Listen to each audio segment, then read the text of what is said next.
Sometimes I keep on wondering, what is going on inside Uhuru Muigai Kenyatta's head at this time? He has not talked for long, and we are a bit confused. Remember, a while ago, Raila Amolo Odinga said that he had been approached by Uhuru Kenyatta to save the country. Personally, I don't believe in that. To me, the way I understand my age mate, Uhuru Muigai Kenyatta, is that he would prefer the country to burn down if Ruto is the president. That is what I believe. I may be wrong. Uh, I also believe that you look at the people who talk. Sometimes don't listen to the people who are talking. I mean, don't listen to the people of what they are talking. Sometimes it is good to see what other people around him are talking. I remember when I was working for the special branch, our bosses used to tell us that when you see a person like Sharif Nasir talking and others, know that they have been sent by Daniel Arap Moi to test the waters. He could say something and then the public reacts in a certain way. Then the president then the president can know how to react about it. Especially when the president wanted to introduce things that he was not sure of the public's reaction. So he would send some surrogates to comment and do something to bring up a topic, and then later he become gagetini sasa hivi ndio tafanya. He could even introduce a topic. Somebody could introduce a very unpopular topic, and the president would castigate that person for not minding the people's welfare. But in the truth is, the president wanted that. It is only that he wanted somebody else to say it. So whenever a serious person talks, I mean, whenever a serious person wants to talk, he does not necessarily talk himself. There are those surrogates around him who talk. Uh, if I want to study Uhuru, I would look at this person called Jeremiah Kioni. I tend to believe that Jeremiah Kioni, as of now, and in the absence of any other reasoning, he is the one who gives out the feelings of Uhuru Muigai Kenyatta. Any other person, maybe, but to the extent, not to the extent of Jeremiah Kioni. Now, if you look at Ruto, of course, we know his relationship with Uhuru, because it is even alleged at one time that church people went to talk to them, and Uhuru said something like, even if Jesus was to drop today and come, I would not reconcile with Ruto. But then also look at his relationship with Gachagua. I know the difference between Ruto and Rail and Uhuru. His mother, Her Excellency Mama Ngina Kenyatta, played a very big role in it. But when it comes to Gachagua, I think Mama Ngina is not involved.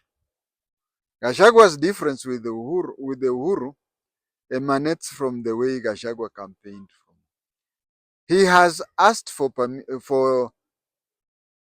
forgiveness from Uhuru publicly, but I don't think Uhuru has publicly answered him or even clandestinely answered him. I don't think.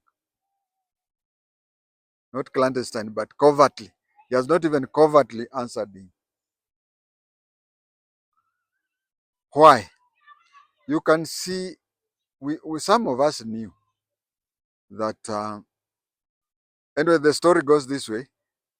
When Jomo Kenyatta was about to die, he stood by he stood by Daniel Arap Moi, and he told Daniel Arap Moi that when Daniel Arap Moi completes his term, he was to hand it over to one of Jomo Kenyatta's children. He was to hand over to one of Jomo Kenyatta's children. And nobody ever thought that one of the children was to be Uhuru. Because Uhuru is my age mate. And when Kenyatta died, we were 17 years old. So he was just still in school. Uh, Kenyatta had two children who were in politics. There was Peter Moigai Kenyatta and Margaret, who was the mayor, who was a previous mayor of Nairobi. So if anything, if maybe the thinking was to hand over to Peter Moigai Kenyatta, something like that. But unfortunately, immediately Jomo died, Peter Moigai Kenyatta died. And then Daniel Arap Moi stayed there forever. But when he saw things were going bad, that he must leave the stage, he remembered the promise he made to Jomo Kenyatta. So a person was selected to go and get him out of the nightclub. And you can see during the campaigns the way Rigathi used to attack Uhuru. We unafanya nini na mimi ndio nilikutoa kwa bar.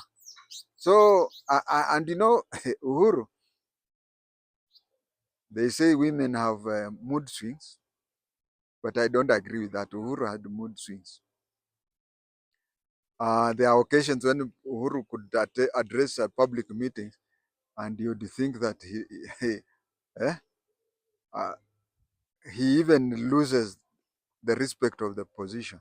So on that, the way Nani used to do, and to make things worse was the time when during the handing over at Kasarani, the whole story was about Uhuru and was attacking him and so on and before people and whatever.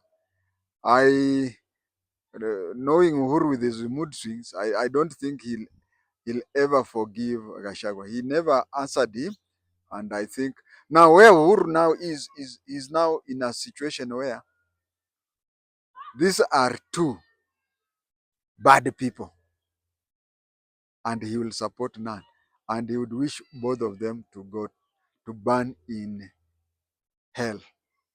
If he had a good lorry, he would tie them, Ruto and Gachagua. He would tie them both and then go to where we have a lava, magma, and throw them there.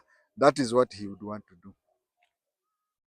And Gachagua himself, his worst thing is, he's claiming that he was sent. Na sasa wewe hata mtu mkubwa utatumwa na utukanane watu tu namna hiyo. Eh, mtu akikutuma kuongea hivyo na wewe adio, a graduate of the university, unatumwa tu hivi hivi, unaenda unaongea bila kujua. You are yourself to blame. But anyway, this thing was meant to talk about Uhuru. Uhuru's current position is that he's just seeing. I think he doesn't. He's in such a situation where he would want, just like we used to have a people called matador or something. These people who in the Roman time would go to the stadium with pangas and cut each other, and whoever comes out alive, that is the winner.